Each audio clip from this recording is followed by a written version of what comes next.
an apocalypse breaks out in the world, and vile, bloodthirsty zombies appear all over. Amid the chaos and carnage, our protagonist, Ye Zhongming, feels entirely out of place in this mad, apocalyptic world. He had long harbored thoughts about the collapse of the apocalyptic world and met his end at the hands of his teammates.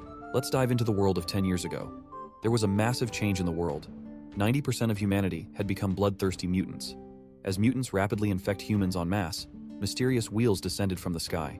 Humans soon discovered crystals in zombies' heads, which could be used to spin the wheels and extract various materials, including weapons, gene medicine, and even supernatural abilities. Desperate to survive, human forces fought relentlessly for these wheels, turning the world into a brutal survival game.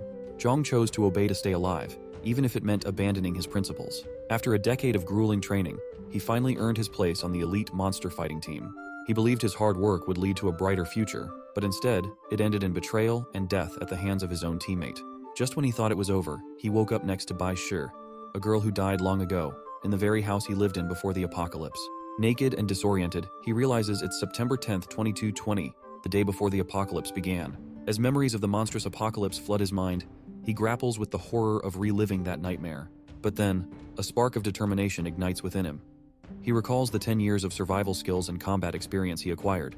This rebirth may be his chance to rewrite his fate. With his mind made up, he vows to use his knowledge to navigate the impending chaos and live his life with newfound purpose and strategy. The story of Ye Zhongming begins anew, fueled by vengeance and a fierce will to change his destiny. He quickly dressed, ignoring the girl on the bed who asked where he was going. He yanked open the drawer and stared at the inheritance his parents had left him. In his previous life, he never used their luxury card, but with the apocalypse looming, he knew money would soon be worthless, so he had to use it now. Feeling snubbed, the girl raised her voice, demanding answers. He didn't hold back. He bluntly told her he knew about her affair with Qinjun, her face flushed with embarrassment and guilt. She fell silent, unable to meet his eyes. In his last life, when the apocalypse erupted, he used every method to protect her, but was betrayed in return. She chose to rely on Qinjun, leaving him behind. She now claimed he had no right to ridicule her and Qinjun, accusing him of being jealous of Jun's looks and strength and calling him a clown. Despite their past, he gave Shai one last warning. Qinjun wasn't someone she could trust. He knew telling her that Jun would sell her for merely 3 cans of food wouldn't change her mind, so he didn't bother. Deciding not to waste more time on her, he focused on preparing medicine, food, and equipment. Meanwhile, she kept shouting that she was the one who abandoned him, insisting he wasn't leaving her and that she had chosen to leave him first. The scene shifts to a taxi, where he thrusts a pile of cash at the driver and demands a speedy trip to the nearest hospital. He swiftly gathers a stack of medicines at the hospital and stuffs them into a bag, knowing these supplies will be rare and incredibly valuable in the coming apocalypse. As he leaves the hospital, a woman accuses him of being an intruder and stealing.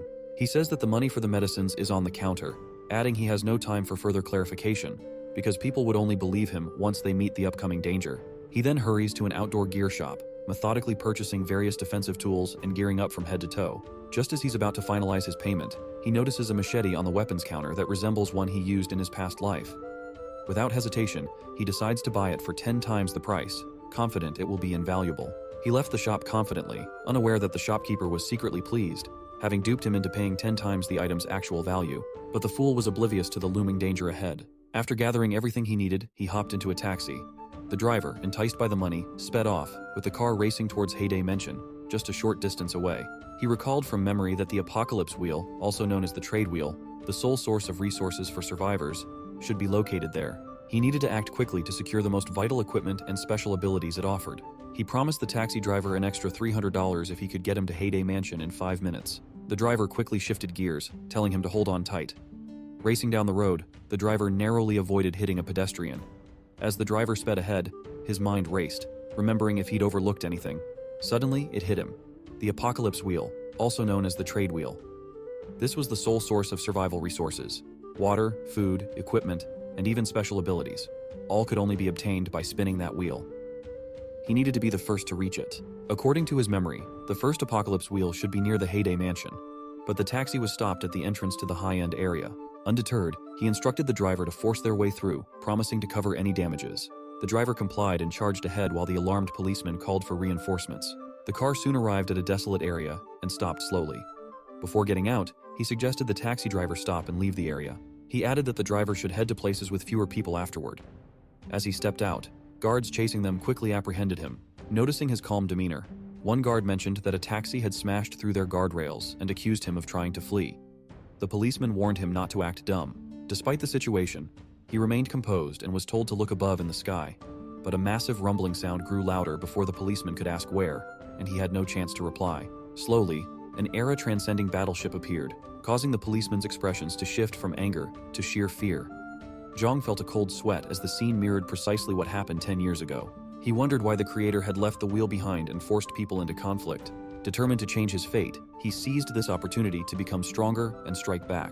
As the space battleship slowly approached, people who had no clue what was coming kept taking pictures to share online. But he knew better. He could tell it was only a matter of moments before the attack began. Seizing the chance, he turned and ran, using his martial arts to move swiftly. As he ran, he recalled that the attack would last 5 minutes. In that time, the world would descend into a living hell.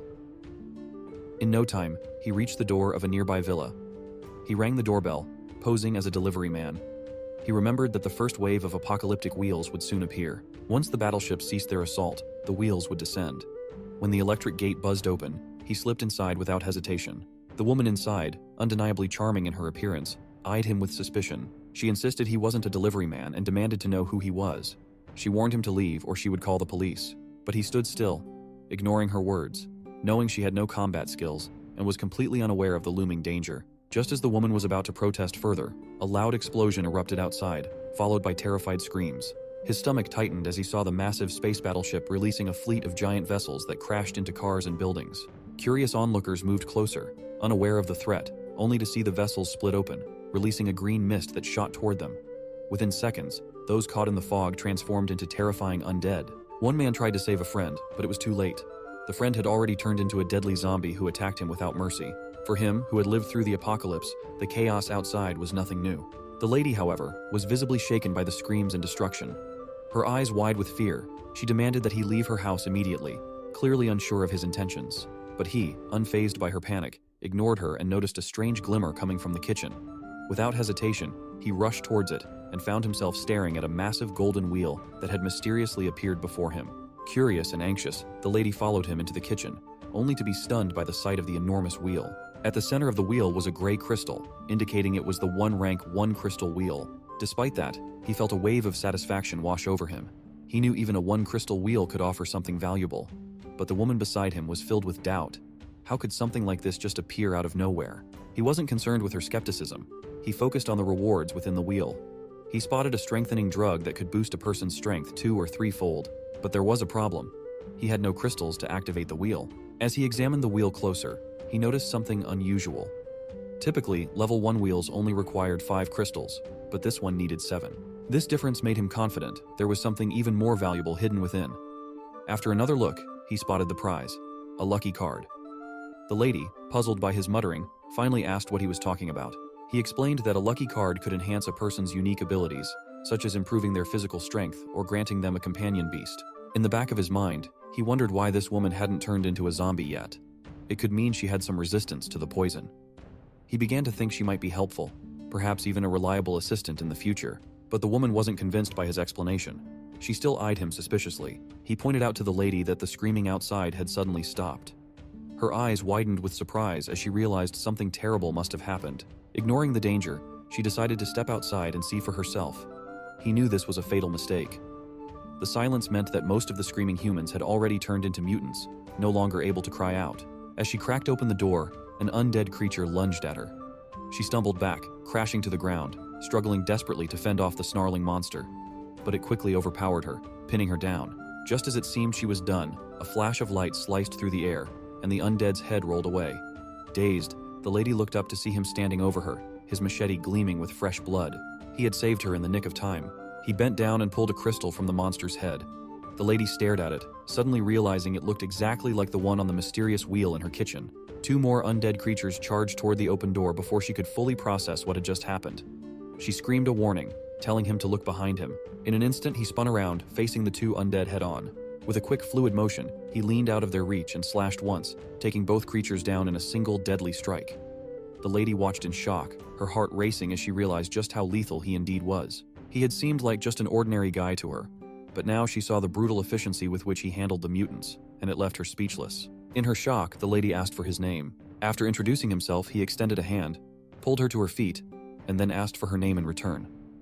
When she answered, his eyes widened in disbelief. She was Mu Xinfei, the rumored 9-star expert from his past life, the legendary figure who could single-handedly face entire divine armies. Yet here she was, just a delicate girl, far from the mighty existence he had known. Still shaken by his reaction, Xinfei pressed him for answers, demanding to know what was happening outside. He didn't hesitate, and bluntly informed her that Earth had been invaded. As she could see, most people had already turned into zombies. He explained that while he didn't yet know who was behind the invasion, a few people around the world, like the two, hadn't been infected. He also mentioned that he had been collecting crystals from the heads of the undead, showing her the tiny, shimmering objects that were the key to survival in this new world. After listening to his detailed explanation, she grasped the dire situation outside and suggested they seek help from the government or military.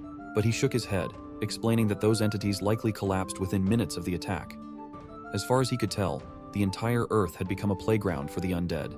His mind raced with calculations. If Xin had become an N-star expert in his past life, she must have possessed some extraordinary traits that were still hidden.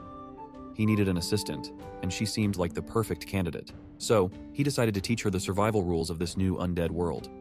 First, he explained, were the wheels that humanity relied on to survive the apocalypse. Most supplies came from them, but activating a wheel required crystals extracted from the heads of the undead. The more valuable the wheel's rewards, the more crystals it needed. She, being sharp, quickly caught on that there must be more wheels out there. But her curiosity improved, and she asked how he knew all this. He didn't want to reveal that he had been reborn, so he swiftly changed the subject, suggesting she try spinning the wheel while he hunted zombies outside. Turning to leave, he paused at the door and gave her a stern warning to shut the door tightly behind him and, under no circumstances, to go outside. With that, he stepped out, preparing to face the undead once more, leaving her to process everything she had just learned. On the street, the undead wandered aimlessly, their groans filling the air. One of them seemed to sense something, turning its head just as he drove a blade into its skull. Sensing fresh prey, several other undead charged at him, but he was no easy target. His movements were quick and precise, his body agile as he weaved through the mass of rotting bodies. With practiced ease, he delivered powerful thrusts, slicing through the zombies like they were nothing more than overripe vegetables. As the last of them fell, he meticulously collected the crystals from their foreheads. But just as he finished, he heard desperate cries for help from behind him. Spinning around, he saw a girl being chased by two undead. Panic etched on her face. She bolted toward him, hiding behind his back in fear. Without hesitating, he stepped forward, meeting the undead head-on. With a swift motion, he brandished his blade, slashing them into mangled flesh with a series of rapid, deadly strikes. But as he turned to check on the girl, her demeanor shifted. She clawed at him frantically, her mouth stretching open in a grotesque scream as she lunged at him. Thankfully, he was ready. In one fluid motion, he reached out, his hand hooking her head and driving his blade straight into her forehead, ending the threat before it could even begin. Xin was amazed when he returned with 11 undead crystals, adding them to the 3 he had already collected. It was just enough for 2 spins on the mysterious metal wheel. With Xin watching curiously, he carefully placed the crystals into the slots individually. As the last crystal disappeared, the wheel began spinning wildly, both watching in anticipation. He silently prayed for some functional medicine as the wheel blurred with speed. When it finally slowed to a stop, the wheel spat out 4 cans of food. He stared at them, feeling a wave of disappointment wash over him. During the apocalypse, canned food was a rare luxury, but it wasn't what he needed now. He wanted something to give them a fighting chance, not just more supplies. To make matters worse, Xin had already organized a large stash of unspoiled food while he was out hunting zombies, enough to last them for a while. Eating canned food at this point felt like a waste of a precious spin. Frustrated by his continued bad luck, he turned to her with an idea, suggesting she give it a try, thinking her luck might be better than his. He handed her the remaining crystals, hoping that the wheel might offer something more valuable this time. Once again, the wheel is about to be activated. The way she placed the crystals, is it just me? Or does she look like she's about to unlock a secret level with that pose? The wheel whirred to life, and both waited with bated breath. He thought each spin at the start of the apocalypse was crucial, as it could rapidly boost combat abilities. But a moment later, he was stunned. This time, the wheel landed on an extremely valuable elimination card. He explained that the card allowed her to eliminate 1 reward. While it might not seem necessary now, he believed its value would become apparent when spinning for crucial equipment and skills. He looked at her in astonishment and asked if her luck was always this incredible. She shared that she had always been fortunate, whether it was getting extra bottles from soft drinks, winning big prizes from cracking eggs, or even drawing a live cow in a supermarket's lucky draw. This made him, who had been struggling with persistent lousy luck, feel almost depressed. He speculated that Xin's luck might be due to her fortunate physique. Watching her bask in her excitement, he couldn't help but sneer. If she had a winning physique, he was determined to take full advantage of it. Early the following day, He prepared to slay the undead as daylight broke. His goal for the day was to collect 100 crystals. Seeing his confident determination, she decided she couldn't afford to slack off. She resolved to support this great benefactor and make a meal worthy of 100 crystals. After some time, he returned, panting and out of breath. He had 2 pieces of news for her and asked which she wanted to hear first. She opted for the excellent news. The good news was that the area was now completely overrun by zombies, but he had managed to clear them all out. This impressive update thrilled her, and she eagerly asked for the bad news. The bad news was that he had only collected 21 crystals despite searching the entire area, checking every house, room, and hidden spot. Seeing his slight discouragement, she reassured him that these crystals were still enough for several spins on the wheel. He asked her if there was something to eat, as he was hungry. Soon, the dishes were served, but their appearance was likely unappetizing even to dogs. She hesitantly admitted that she wasn't very skilled in cooking, and with a hint of sadness, suggested that if he found the food unpalatable, he could always eat from the cans in the fridge. Despite the less than appealing presentation, he took a large bite and told her it tasted good, even if it looked terrible. Her eyes lit up at his comment, as he was the first person not to reject her cooking. It's because he had survived the apocalypse and had faced far worse, including eating dead human meat, so hunger and thirst were his greatest fears. After finishing his meal, they went to the wheel to use the crystals he had collected. She proved her luck as the wheel rewarded them twice in a row with practical weapons, a gun and a crossbow. She then handed him the remaining crystals, urging him to try it. He shook his head, saying his luck was too poor. Undeterred, she took his hand, blew on it, and with a sincere expression, told him she had transferred her luck to him. Her gesture made him blush, unable to hide his surprise and gratitude. 6 rewards remained on the wheel, with the odds of hitting the enhanced gene medicine now sitting at a slim 1 in 6. She quickly suggested using the elimination card to remove the cookie option, hoping to improve their chances. But before they could reconsider, the discard card touched the wheel and suddenly ignited. His eyes widened in disbelief. Once the card made contact, their decision was set in stone. Now, with a 1 in 5 shot, he knew there was no turning back. Without a moment's delay, he inserted the crystals to initiate the spin. As the wheel started to whirl, both launched into fervent prayers. Whether invoking the Eastern Amitabha or the Western Amen, they called upon every divine power imaginable. As the wheel gradually slowed and the arrow settled on a green potion bottle, their faces lit up as if they had just won the jackpot. Indeed, they had struck gold with the novice body-strengthening potion. This wasn't just any reward. It was a game-changer capable of amplifying the user's combat skills and physical strength by at least 3-fold during the early stages of the apocalypse. In a harsh world where survival was a luxury, a body-strengthening drug like this was nothing short of essential. Excitedly, she urged him to drink the potion immediately. However, he had a different plan in mind. Instead of gulping it down, he carefully combined the strengthening potion with some heparin he had taken from the hospital, pouring both into a tray. He explained to her that mixing the 2 substances could double the potion's volume, effectively transforming 1 bottle into 2. He further elaborated that the wheel they used wasn't unique. Numerous others were scattered in various locations, each equipped with its own set of reward boards. With the additional bottles they'd created, they could trade for valuable skill cards or specialized medicines with other survivors. This strategy enhanced their immediate strength and opened up opportunities for bartering and negotiations, increasing their chances of long-term survival in the apocalypse. Soon enough, the 2 newly created strengthening potions were sitting before them. She was about to ask him how he knew how to make the medicine. Still, before she could complete, he quickly shifted the conversation, pointing out that the medical water's temperature was too high and needed to be lowered immediately. Then, turning back to her, he emphasized that she should memorize every detail of the process and the correct temperature standards, because it would be her turn to make the potion next time. She nodded, already feeling confident she could handle the task. After finishing the potion making, she couldn't resist asking the same question again about how he knew all this. But before he could answer, they were interrupted by a knocking sound from outside. His expression turned serious as he hushed her, quickly pulling her upstairs. Confused, she asked why he seemed so alarmed. He explained that the sound came from a mutated stink bug. The infectious virus, these locusts had evolved into cannibalistic insects. While they weren't solid individually, they hunted in swarms, and spotting one meant the entire horde was nearby. Sure enough, with just a little effort, the swarm of mutated locusts broke through the door, swarming up the stairs towards them. The 2 scrambled to use a wardrobe to block the door, but he warned her that these bugs were more dangerous than they seemed. They could even infect plants, turning them into flesh-eating organisms. When they thought they were safe, the banging sounds started again, louder this time. She, startled, instinctively jumped into his arms. He might have thought, forget the bug spray, we need some modesty spray here, stat. However, he eased her fears by telling her not to be scared, assuring her that he's there for her, and his words made her feel at ease. Seeing the door battered relentlessly, he realized it wouldn't hold out much longer. He quickly decided to have her hide in the bathroom while he prepared to face the oncoming swarm. When she anxiously asked how he planned to survive against so many, He reassured her it would only take a few minutes. Without hesitation, he pulled out the strengthening potion he had just prepared. Aware of the side effects but knowing it was his best shot, he drank it down without a second thought. As soon as he downed the potion, a wave of excruciating pain surged through his body, sending him collapsing to the ground. He wriggled in agony, feeling like his entire body was on fire. But as the pain threatened to overwhelm him, the mutated beetles finally broke through the door.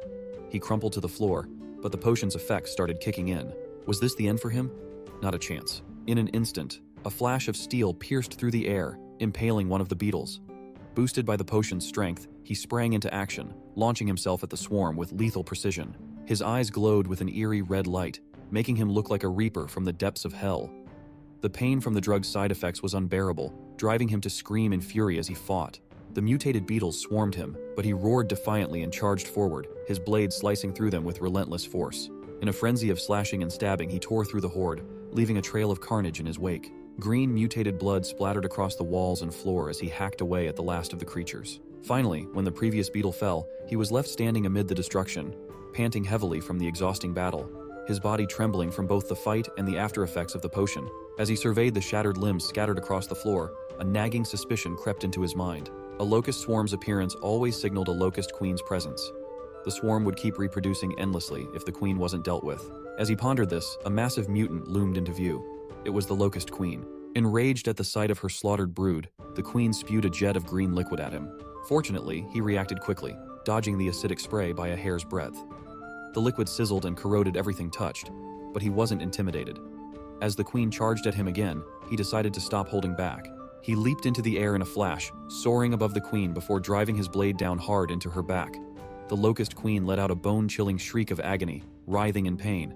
But he was relentless. He lived by the motto, "Strike when your enemy is weakest." Without hesitation, he twisted the blade handle, then plunged it in deeper. In moments, the queen's strength drained away, and she collapsed to the ground with a heavy thud, defeated. After the battle, he finally staggered over to the bathroom, knowing that the more he pushed himself, the worse the potion's side effects would become. But as soon as he opened the door, Shin leapt into his arms, clinging to him tightly. Despite his exhaustion, he felt a sense of comfort wash over him, and gently told her not to cry, reminding her that tears were the most useless thing in the apocalypse. Slowly, she managed to calm herself, though the shock of being saved from such a nightmare still lingered. But when she turned her head and saw the bloody mess outside, her stomach churned. As she tried to figure out how on earth they were going to dispose of the pile of corpses, he made a surprising comment. He casually mentioned that these were all fresh, delicious sashimi, hinting that this would be their food source as time passed. When she looked at him in disbelief, he explained that food supplies would become scarce after a year, and these mutants would be one of the few edible resources left. He explained that in the apocalypse, food would come from 3 primary sources: unexpired food, food obtained from the wheel, and the corpses of the swarm. The idea of eating mutants made her eyes widen in horror, but he, ever pragmatic, pointed out that eating these creatures was still far better than resorting to cannibalism, a thought that left her even more shaken. Helplessly, she equipped herself with what she could find and began the grim task of hacking off the broken limbs. In no time, she had chunks of meat, both large and small, piled into a basin. He, noticing her quick adaptation, praised her for getting used to such gruesome work so swiftly. But before long, he approached her with his backpack slung over his shoulder, saying he needed to go out and gather more undead crystals. He reassured her to trust that he would return. With her gaze fixed on him as he departed, he once again ventured into danger, fully aware that he would have to push even further from their temporary refuge. As he navigated the desolate streets, his senses remained sharp, listening for any hint of activity. Yet, all he encountered were the grim remains of the undead and fallen humans, their bodies scattered across the road like discarded remnants of a forgotten world. As he approached an intersection, the air was suddenly pierced by cries for help, forcing him to stop abruptly. Startled, he cursed under his breath, wondering what kind of fool would shout so recklessly in a situation like this. It was as if they deliberately invited every undead in the vicinity to descend upon them. At the intersection, his eyes locked onto a girl sitting on the ground, her desperate pleas echoing through the deserted streets. Without a moment's hesitation, he rushed over and clamped his hand over her mouth, whispering urgently for her to be silent before she attracted more of the undead. But it was already too late. The echoes of her cries had drawn a horde of undead, now squeezing through the narrow alleyways and charging straight toward them. Realizing the imminent danger, he quickly unsheathed his blade and slashed at the advancing undead with deadly precision. Despite his efforts, their numbers were overwhelming. Desperate to buy time, he ordered her to run while he held them off. In her panic, she noticed an open door nearby. Without thinking twice, she bolted inside and called out, urging him to hurry and take cover before it was too late. Ignoring the undead closing behind him, He made a frantic dash for the door. Just as he slipped inside, they slammed the door shut behind him. But before they could catch their breath, a decaying hand suddenly shot through the gap, causing them to nearly jump out of their skin. The terror of the moment was reflected in their pale faces as the door, now unable to fully close. With no time to lose, they bolted up the stairs. But it quickly became apparent that her strength was failing. Her breath came in ragged gasps, and her pace slowed significantly as exhaustion set in. Just as she stumbled, one of the undead managed to grab her leg, dragging her down the stairs with a vice-like grip. Without hesitation, he reacted, swinging his large blade down in a mighty arc, severing the undead's grasp on her with a single, precise strike. He pulled her back to her feet, but the situation had worsened. The staircase was now swarming with undead, closing in on them from all directions. Then, as the chaos threatened to overwhelm them, a sudden blinding light burst through the narrow window, casting an eerie, otherworldly glow over the scene. He turned toward the light, his heart pounding in his chest. His eyes widened in shock as he recognized the source, a glowing white object descending from the sky, illuminating the dark stairwell like a beacon. The realization hit him with startling clarity. It was the dungeon key, an object of immense power, and it was now within their reach. In his past life, he had learned that the dungeon key was one of the rarest and most valuable items in the apocalypse. It was the only way to reach the dungeon mystery land, a place brimming with hope and wonder. Even top veterans had wanted it, though none had ever managed to get their hands on it. He was determined. The key of mysteries had to be his. As he was lost in thought, she behind him suddenly shouted, "Watch out for the undead!" He whirled around and saw a vicious undead charging straight at him, aiming for his groin. Fear gripped him and he broke into a cold sweat. In a panic, he slammed his fist into the undead's face, shielding himself and cursing the creature. When the undead charged at him, aiming for his groin, he thought, "Great, even zombies know where it hurts the most." Now fueled by anger, he decided to deal with the 10 undead once and for all. The hallway was narrow, perfect for a defensive stance and a counterattack. Just as he was about to strike, a gray hand reached out from the shadows. Staying calm, he swung his blade with precision. The hand flew off, green liquid splattering across the floor in a gruesome spray. In a flashback, we see her life just a few days ago. She had everything: pursuers, fame, material wealth, and knowledge, truly the darling of heaven. But in a matter of days, everything had unraveled. Her relatives, friends, and even her father had turned into man-eating mutants. She was left kneeling helplessly. As she faced what seemed like her final moments, she saw the undead lying defeated on the ground. Overwhelmed with joy, she couldn't believe he had managed to eliminate all the threats before her eyes. Her relief was interrupted by Zhang's scolding. If she wanted to stay alive, she couldn't afford to dawdle. They had to find the key, and they needed to act quickly. The downstairs area was swarming with undead, making it clear that going down was not an option. Their only chance was to reach the rooftop and find another way out. He had a plan. The rooftop of their building connected to the building in front, and he planned to exit the building from there. If they could make it there, they'd be closer to their goal. He figured that once he descended from that building, the key would be just 2 streets away. As he surveyed the area, he noticed vines creeping over every surface, their relentless growth overtaking the landscape. Suddenly, a branch snapped toward the young girl, wrapping its tendrils around her and lifting her off the ground with surprising force. Without missing a beat, he sprang into action, intercepting the movement and catching her in mid-air. His response was swift and calculated, driven by instinct rather than emotion. He set her down without a word, his focus immediately shifting back to the task at hand. She glanced at him, impressed by his quick thinking, but he remained unfazed, his mind occupied with the challenges ahead. Irritation simmered as he faced the mutated plants that slowed their progress. Every second spent dealing with the overgrown foliage felt like a waste of time. He hacked through the vines with growing impatience, determined to push forward. At last, they reached a locked door. She asked what they should do next. His answer was direct and decisive, a powerful kick that sent the door crashing open. They quickly made their way to the rooftop, where they were met with the unexpected sight of a large group of survivors already gathered, waiting for whatever came next. A blonde guy wielding a baseball bat approached them with a stern expression, demanding to know what they were doing. He warned that breaking the door could attract more of the undead. Zhang quickly stepped forward, clarifying that they meant no harm and had already cleared out all the zombies in their building. The blonde's eyes widened in surprise, clearly taken aback by the claim. It seemed unbelievable that anyone could have cleared out all the zombies in such a place, especially with the constant threat of more potentially making their way up to the roof. Despite his skepticism, they used a shovel to prop up the broken door, hoping it would at least delay any potential threats.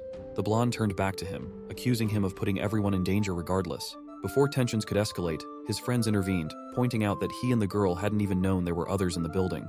The blonde's anger subsided slightly, but his distrust remained evident in his gaze. As the situation calmed, he took a moment to scan the surroundings from the rooftop, his eyes searching the horizon. The blonde, still wary, asked him about his intentions. He revealed that his goal was to reach the middle school.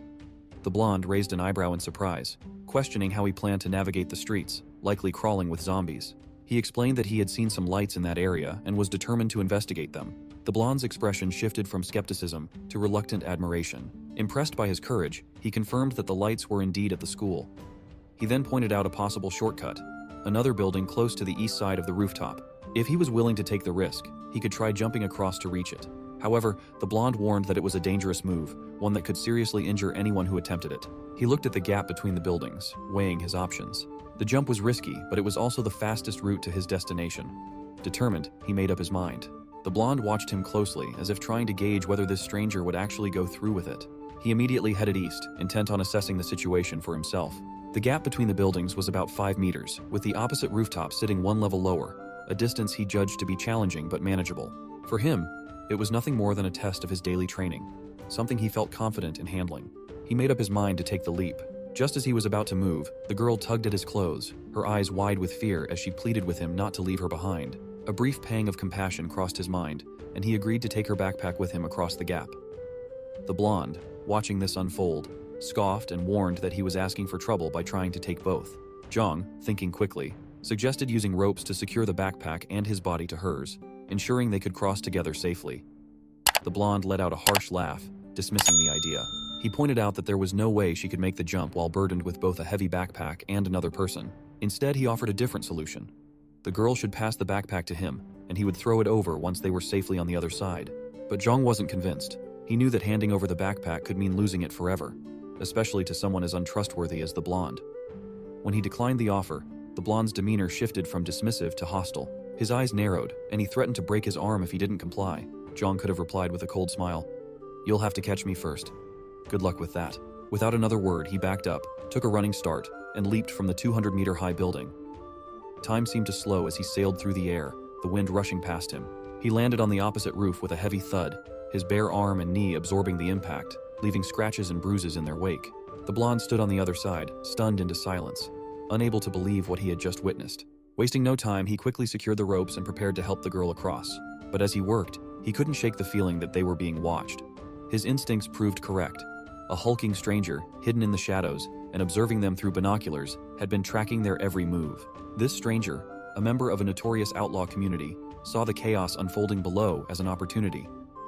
These outlaws thrived on preying upon the vulnerable, exploiting lost and helpless women for their own twisted purposes. The predatory gleam in his eyes made it clear that he had set his sights on them, and he wasn't about to let this opportunity slip away. Inside the grimy, makeshift establishment, women were being forcibly abused, and in private rooms, people placed bets on the brutality of the assailants. One guy turned to his friend and asked how much longer he thought the abuser would last.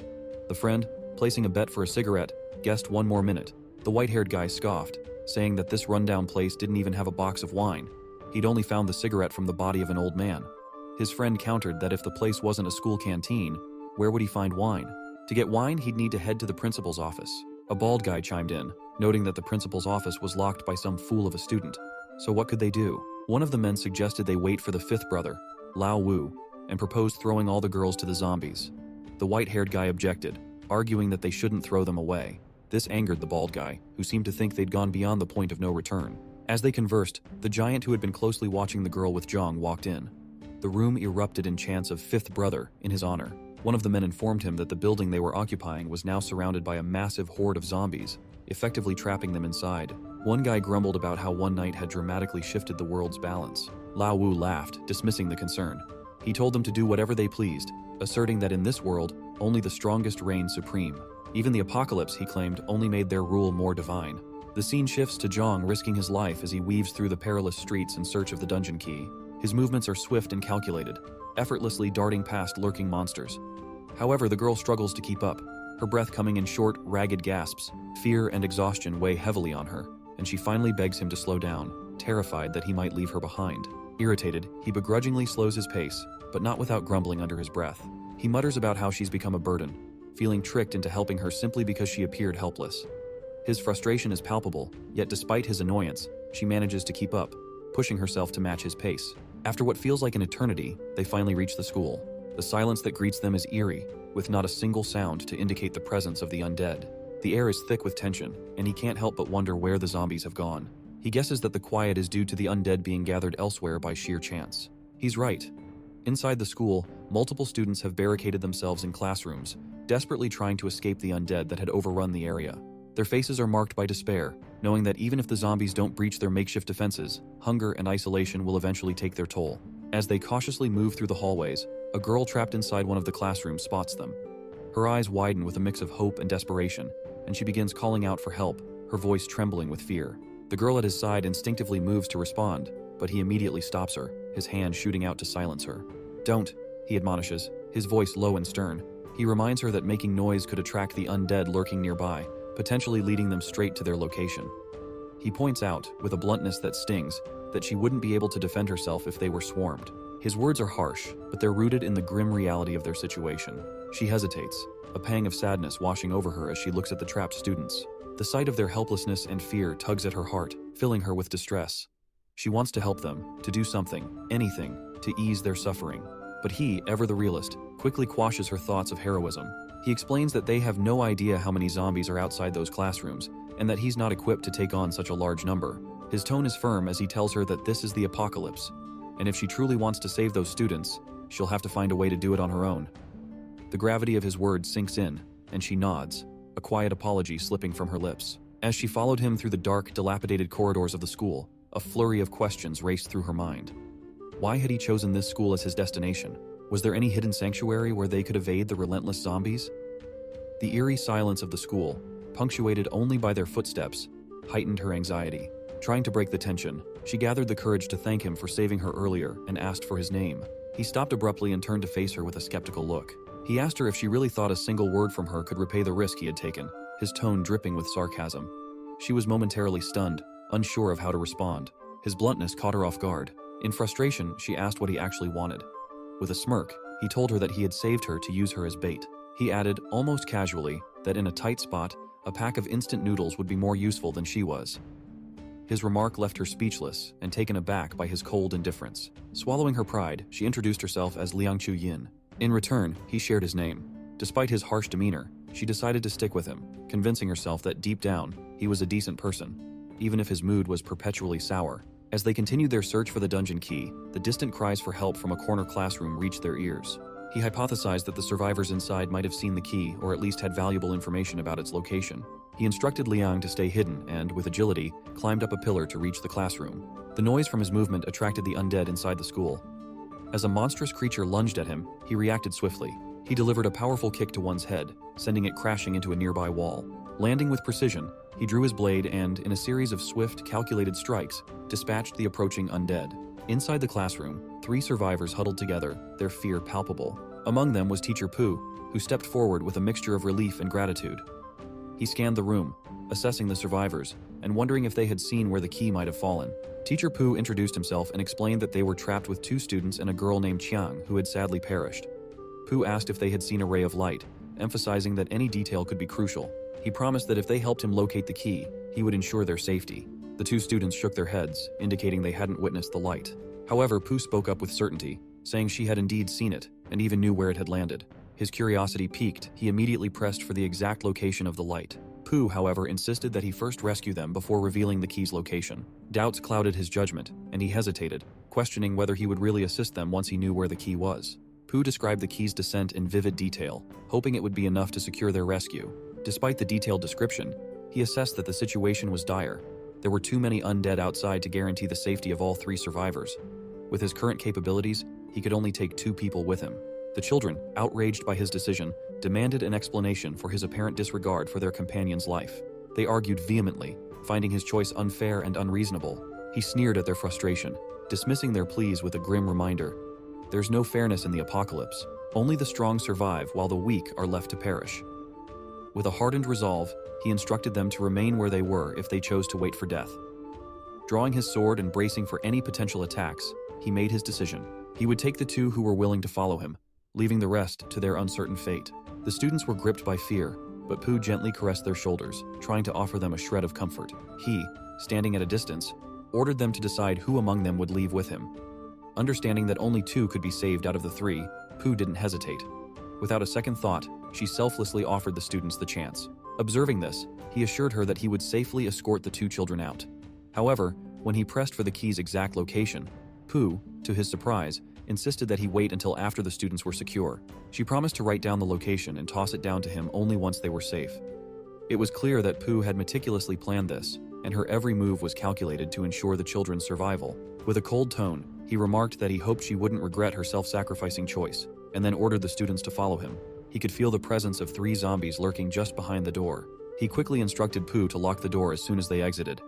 As he opened the door, one of the zombies tried to slip through, but he was faster, delivering a swift kick that sent the creature crashing into the wall. In one fluid motion, he decapitated it with a precise slice. Pooh, though outwardly stern, was just as terrified as the others. Yet, she stayed firm, fully aware of her duty to protect her students. Grabbing the 2 girls, he led them swiftly down the stairs, but something felt amiss. The entire corridor was eerily silent. Not a single undead could be seen. A looming, monstrous presence seemed to hang in the air, and he quickly warned them to slow down. The students, their anxiety mounting, asked if he had sensed something wrong, as the path ahead appeared clear. Ignoring whether his instincts might be off, he pressed on, racing down the stairs. Suddenly, a massive shadowy serpent lunged at them in a surprise attack. He, reacting in an instant, drew his machete and swung above, only for the serpent to vanish before his blade could connect. The girls, bewildered, asked why they had stopped again. More convinced now of a lurking danger, he hushed them, but after a thorough search, he found nothing, leaving him to question whether his senses were playing tricks on him. The shadow serpent crept closer and closer to the girls, inch by inch, while they remained oblivious to the looming danger. He, trailing behind, was lost in thought, the strange aura around him gnawing at his instincts. The serpent flicked its tongue, teasing Xiao's hair and sending a chill down her spine. When she turned to look, her blood ran cold.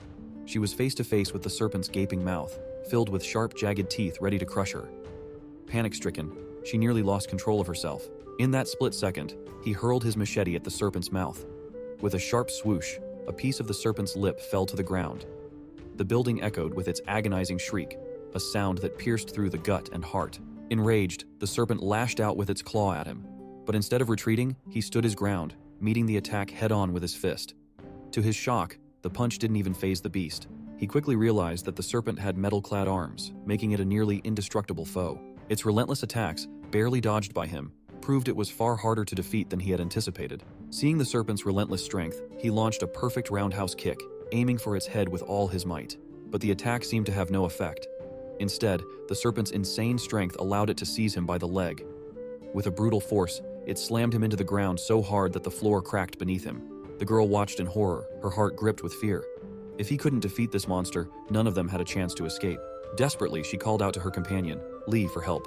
But to her dismay, she fled, abandoning her in panic. Now, he appeared heavily injured and barely able to move. The serpent raised its powerful arms high, preparing to crush him with all its might. Was this how his tragic life would end? Just as the serpent was about to deliver the fatal blow, a sudden bang echoed through the hallway. The serpent was sent flying northwest by a gunshot. He had managed to draw a gun just in time. He felt a surge of relief, but his condition was far from stable. The earlier impact had dislocated his right arm. Gritting his teeth, he urged the girl to get up quickly if they wanted any chance of survival. But before they could move, the sound of metallic thuds echoed from the stairwell. Tong, tong, tong, as footsteps gradually drew closer. The girl's heart leaped into her throat, her fear spiking. Only then did he fully realize the gravity of their situation. Could the gunshot have attracted nearby undead? Seeing the impending danger, he immediately shielded the 2 girls behind him. But within seconds, Liang, having come up from downstairs, hurled herself into his arms, breathless and terrified. She stammered that she had waited for him so long she was scared to death. Relieved to see she wasn't one of the undead, the 2 girls exhaled deeply. Through her fear, Liang explained that after a prolonged search, she had finally found him. Earlier, at the multimedia center, a sudden flash of light had erupted, causing a horde of undead to surge in from all directions. Trapped in the chaos, she had been overwhelmed with fear and, with no other option, had fled in desperation, racing upstairs to find him. As he absorbed her account, the pieces fell into place. The source of light that attracted the undead was clear now. It was the light from the wheel. As the old saying goes, sometimes you search fruitlessly, only to find what you need by chance. He quickly gathered everyone and led them downstairs. On the way down, Lee expressed her regret to Xiao for not being able to help her, and she accepted it with understanding, acknowledging it wasn't intentional. They soon exited the classroom building without incident. Seeing that all the students were safe, Pooh hesitated for a moment, considering whether she should have kept the key's location secret, trusting that he would eventually come to rescue her. But she quickly dismissed the thought, realizing he still had the kids to worry about. She tossed down the paper with the location written on it. Liang asked him why he hadn't helped Pooh. He explained that the teacher had mistrusted him, so he decided to teach her a lesson. As he unfolded the paper and read it, he discovered that the key had landed at a construction site, an out-of-the-way spot that most people would overlook. Realizing the importance of finding the wheel that Liang mentioned, he concluded that the wheel was his top priority. Distrusting the student's reliability, he decided to look for the wheel first rather than search for the dungeon key with them. He informed everyone that they were heading to the multimedia center despite her warning that it was overrun with zombies. He brushed off the danger, confident that the greater the risk, the greater the reward. With determination, he instructed the students to follow him. When they arrived at the multimedia center, it quickly became apparent that it was teeming with undead. Lee, alarmed, questioned whether he had deliberately led them into such a dangerous situation. It seemed to her that, after getting the information he needed, he considered them expendable and intended to use them as bait for the undead. He, hearing their concerns, responded firmly. He explained that the apocalypse was filled with undead no matter where one went. He assured them that he wasn't so despicable as to use them as mere bait. He made it clear that they had to wait outside until he cleared out the center and returned. After giving his instructions, he ventured alone into the multimedia center. Liang wondered why he was so determined to go inside. Was there something crucial he needed? Lee, meanwhile, was concerned that he was making a grave mistake. Despite having a gun, she doubted his ability to take on all the zombies alone. While they took refuge in a hallway, Lee decided they should leave for a safer location. She grabbed Xiao's hand and urged her to come with her, insisting that they couldn't wait around and risk being killed by the zombies. She frightened Xiao by suggesting that Zhang might not survive the overwhelming number of undead and that they needed to avoid the same fate. Xiao, who was soft-hearted, hesitated, worried about leaving him after all he had done for them. Liang, sensing something off, asked what they were planning. Li fibbed, claiming she had a stomachache and that Xiao was just accompanying her to the washroom. Although she found this explanation suspicious, her primary concern was for Zhang's safety. As he stepped inside, he saw a group of pitch-black undead. The situation was grim, but he noted with relief that there were no mutated monsters among them, unlike before. He prepared for yet another intense battle, knowing there was no room for hesitation. His right arm hung uselessly at his side, dislocated from a previous encounter. Without wasting any time, he grabbed his arm and, biting down on his machete to keep from making noise, forcefully reset it with a sharp crack. The pain shot through him, but he didn't dwell on it. He had been through this process many times in his past life, and knew better than to let it slow him down. The noise, however, caught the attention of the nearby zombies, who began closing in. He didn't hesitate. He quickly drew his pistol and started firing, each shot precise and controlled. The zombies fell one by one, their bodies piling up on the floor as he methodically cleared the room. The sound of gunfire echoed through the building, alerting those outside to the danger within. Li, assessing the situation, immediately formulated a plan. She decided to take shelter in the teacher's dormitory and urged Xiao to come with her, knowing they needed to act fast. However, Xiao broke away from her grip and ran toward Liang, pleading with her to join them instead. Li, frustrated by her actions, muttered that bringing her along was a mistake, thinking more people would only mean less food to go around. Liang, however, refused to abandon him. She questioned how long they thought they could survive without him. He was a powerful ally, and leaving him behind would be a death sentence for them. She tried to change Liang's mind, pointing out the risks, but Liang countered with cold logic. If Zhang couldn't handle himself inside the center, they had no chance of surviving outside. She was left without a response, silenced by her reasoning. Inside the building, the battle continued.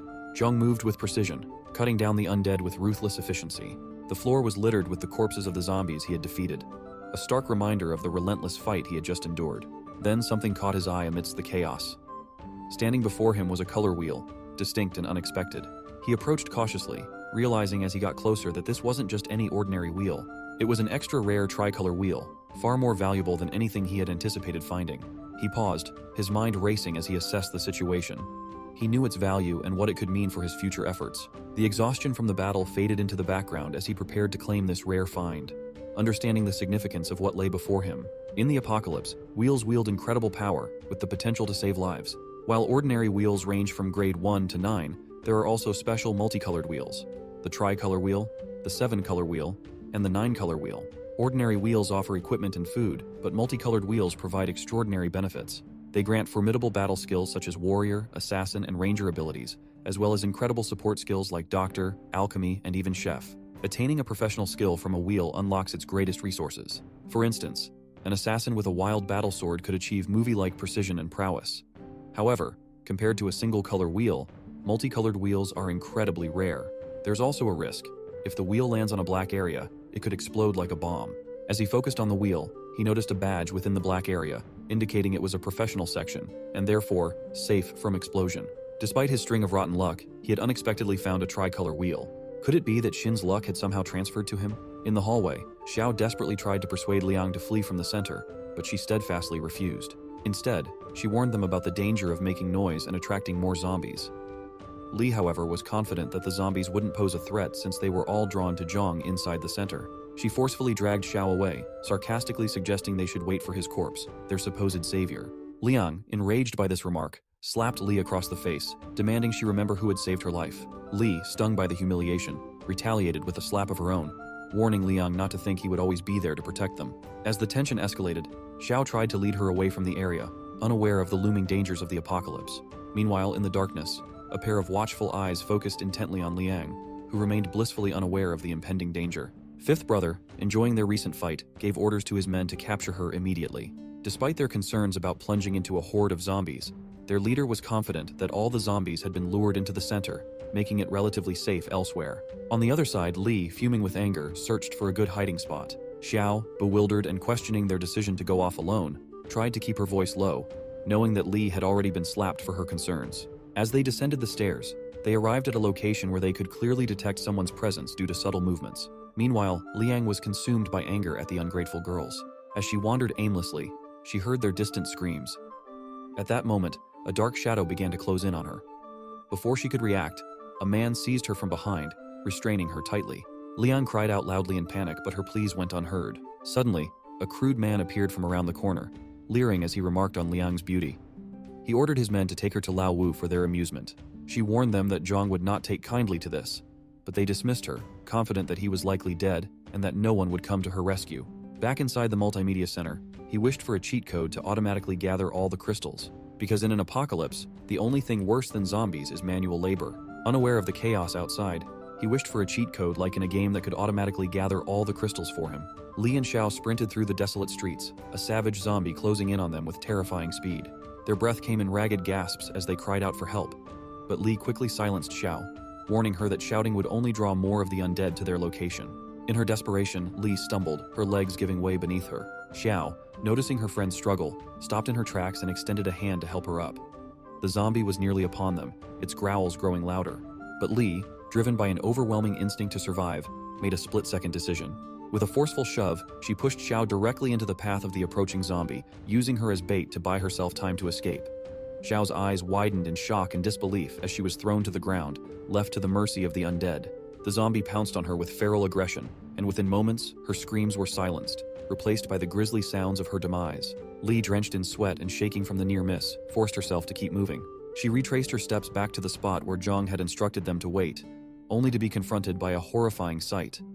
Liang was being dragged away by a group of kidnappers, her struggles futile against their overwhelming strength. Fear gripped Li as she watched the scene unfold, knowing that if she stayed, she could easily share the same fate.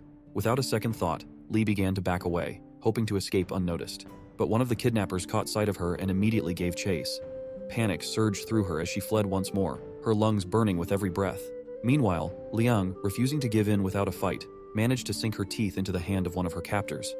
He cursed in pain, loosening his grip just enough for her to break free. She stumbled and fell, but before the kidnapper could recapture her, a sharp blade suddenly pierced his hand.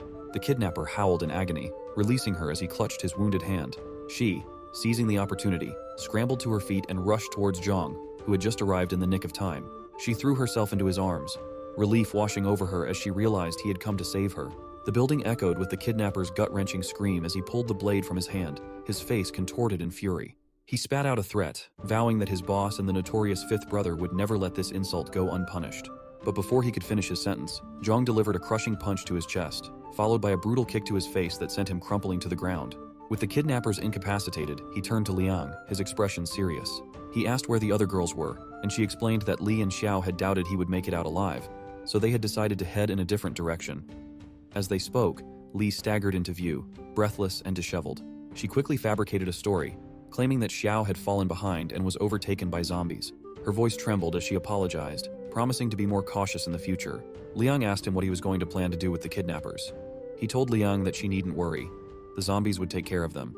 There was no point in wasting any more energy on scum like them. With the multimedia center now secured and the undead threat eliminated, Li finally understood the full extent of his strength. She realized that staying close to him was her best shot at survival in this unforgiving world. He, sensing her newfound resolve, instructed them both to remain at the media center while he went back to retrieve someone important. As he disappeared into the shadows once more, the gravity of their situation sank in. They were now bound to his fate, their survival intertwined with his, as they navigated the perils of a world overrun by the dead and ruled by the ruthless. Teacher Pooh heard knocking on the door and, in her despair, grabbed a shard of broken glass, ready to end her life. In the chaos of the apocalypse, where the undead roamed freely, she feared the worst and believed that death was imminent. She resolved to end her life on her own terms, feeling that her mission to help her students had been fulfilled. Just as she was about to act, Zhang kicked the door open with a forceful bang, interrupting her desperate decision. His timely arrival prevented her from making a tragic mistake. Teacher Pooh threw herself into his arms, tears flowing as she sobbed that she genuinely believed she was going to die. She thanked him for not abandoning her. Feeling satisfied after dealing with the kidnappers, Zhang tried to maintain his composure, struggling to hide his blush. He explained that his actions had been a lesson in trust, and now he was taking her to safety. On the other hand, Liang and Li were busy collecting crystals, as he had instructed. Li complained about the task, finding it repulsive. When he returned with Pooh, she quickly approached her student, embracing her and anxiously asking about Xiao. Upon learning that Xiao had been killed by the undead, Pooh blamed herself, unaware that Li had actually pushed Xiao into the path of danger. Seeing Pooh's distress, Li feigned sympathy, claiming that Xiao's death could have been avoided if Zhang had agreed to save everyone at once. She implied that they were indirectly responsible for Xiao's demise. Hearing Li's accusations, Liang erupted, shouting that if she hadn't ignored the advice and insisted on bringing Xiao along, the girl might not have been killed by the undead. Li, however, retorted that both Liang and Zhang had used people as bait for the undead, playing the role of saviors while putting others at risk. Before Li could say more, he slapped her face and told her to think before speaking in the future. He clarified that if he could save her, he could just as quickly leave her to the undead. He hoped the slap would make her realize that, in this apocalypse, taking on more people meant more danger, and he was under no obligation to save her. Saving her was an act of benevolence. Not saving her was his right. Seeing the tension escalate, Pooh quickly intervened, trying to calm things down. She explained that children often speak without thinking and urged everyone not to take it personally. She also expressed her gratitude to him for saving her life. Liang asked him why they had been tasked with collecting all the crystals. Without answering immediately, he led the group to where the tricolor wheel had appeared. Liang was surprised to discover this was where the crystals were meant to be used. He then explained that, unlike the rank wheel, the tricolor wheel didn't simply count the number of crystals. Instead, it measured their energy to meet a specific activation threshold. He inserted 26 rank 1 crystals into the energy plate, and the wheel began to spin rapidly. A wave of relief washed over him, knowing the effort to gather the crystals hadn't been wasted. The wheel eventually stopped on the red square, and a box emerged. He opened it with eager anticipation, expecting an influential combat profession. However, his excitement quickly turned to shock when he saw the profession he had been awarded. Glory Artisan. Realizing this role wouldn't make him exceptional, he was disappointed. From the colored wheels, one can receive both a primary profession and a support profession. Support professions are secondary and do not enhance combat abilities. Artisan is classified as a support-type profession. Professions are ranked into 4 tiers: trainee, novice, intermediate, and advanced. He hadn't expected that the crystals he had painstakingly gathered would result in such a seemingly useless profession. This outcome only reinforced his belief that his luck was entirely cursed. Li asked to see the reward he received, feeling that all her hard work collecting crystals shouldn't be used by him alone. He handed the paper to Pooh and began examining the other items the wheel had produced, including a 4-colored badge that seemed unusual to him. She read the page, discovering that the wheel could grant various ranks and specialties. The artisan profession included 5 techniques: enchantment, magic, collection, mosaic, and crafting. The mention of 5 types of techniques piqued his interest, prompting him to quickly reclaim the page and read through the details. He realized that this artisan profession wasn't as useless as he thought. The skills could produce and upgrade weapons and greatly enhance their capabilities. Each color of metal represented a different ability. With these new skills, his weaponry would see a significant boost in power. Seeing the potential, he noted that there were still plenty of crystals left from the undead. He called everyone to help gather them, intending to eliminate a few more zombies in the area. By doing so, they could be in a stronger position. He emphasized the need to spend more time acquiring skills for better self-defense. As they worked to clear the corpses, Lao Wu watched from a distance. He was impressed by his strength, having single-handedly cleared the entire media center of zombies. However, he was puzzled by their actions, mainly why they were meticulously sorting through the bodies. When he noticed one of the zombie heads missing a crystal, he quickly pieced together their plan. Sensing the shift in his boss's focus, Bian, his assistant, asked what he had discovered. Fifth Brother ordered him to assemble everyone immediately, as they had an urgent task ahead. After clearing the piles of corpses, Liang felt a gnawing hunger since she hadn't eaten in a day. He handed her a food packet and advised her to drink water from the school bathroom, noting that the water tank still worked. He gave her a backpack containing 3 days' worth of food and some emergency medicine, instructing her to take good care of it as it held life-saving supplies. He told her to stay in the media center, which was relatively safe, while he went outside to handle some tasks. With a hint of sadness, Liang asked if he was planning to go off alone again. He replied that he needed to retrieve the key to the mysteries first. He reminded them to continue gathering crystals and assured them he would return soon. Li, concerned, questioned what they should do if zombies attacked while he was away. He bluntly stated that it was not his responsibility to protect them. He then picked up an ordinary wooden stick and demonstrated his crafting skills. In seconds, the stick transformed into a long wooden spear. He distributed the spears to them for self-defense, warning them that without proper protection, only death would await them. Pooh understood the harsh reality and acknowledged that they needed to learn to fend for themselves in this ruthless apocalyptic world. With the spears handed out, he left to continue his work. He headed alone to the construction site of the nearby school's new building. A black shadow suddenly fell from the sky as he entered the site to assess the situation. Instinctively, he caught the falling figure, realizing it wasn't an object, but a girl in a military uniform. When their eyes met, she sprang out of his arms and quickly grabbed his uniform. He, taken aback, shouted that she must be out of her mind for treating her savior like this. Despite his protest, she maintained a stern demeanor, interrogating him with sharp questions about his identity and reasons for being there. Seeing that reason wasn't working, he quickly used force to free himself from her grip, then restrained her by choking her neck. He demanded answers to the same questions she had posed. She, realizing being attacked by someone with high combat skills, warned him that he was assaulting an officer. Recognizing this, he eased his grip. She admired his quick reflexes and asked if he was trained in martial arts. He admitted he had practiced fighting for 10 years, though he started as a novice. A bullet zipped past them, narrowly missing its mark. He reacted instantly, pulling the girl with him as he ducked behind a nearby wall for cover. She quickly explained that the people chasing her were death row inmates who had escaped in the chaos of the apocalypse. His tension eased slightly as he recalled how, in the previous apocalypse, these criminals had run rampant. With a grim smile, he decided it was time to be less restrained. However, he noted a significant problem. The criminals were armed to the teeth, having completely raided a weapons depot. They were well aware of their firepower advantage and had already begun to display their unhinged nature. Among the group of criminals, their leader, Lao Qian, barked orders at his subordinate, Da Li, to force the girl out of hiding. Da Li hesitated for a moment, asking about the man with her, to which Qian coldly replied that he was to be killed on sight. With that, Da Li eagerly charged toward them, intent on delivering a fatal headshot. But as he approached, a single bullet pierced the center of his forehead, dropping him instantly. He hadn't taken down criminals in a while, but his aim was still deadly accurate. The sudden death of Da Li sent the gang into a frenzy. They unleashed a wild barrage of bullets at his previous position, trying to suppress any threat. However, they were caught off guard when he suddenly appeared above them, his position elevated. Before they could react, he took aim and fired a shot straight into Lao Qian's chest, killing him instantly. Panic erupted among Qian's remaining associates. As they scrambled to aim at him, the policewoman with him sprang into action. With lightning speed, she delivered a powerful knee strike to one of the criminals, following up with a precise punch that sent him flying. The criminal, now on the ground and begging for mercy, looked up at her with fear. But before she could decide his fate, Zhang had already pulled the trigger, ending his life with a cold, unhesitating shot.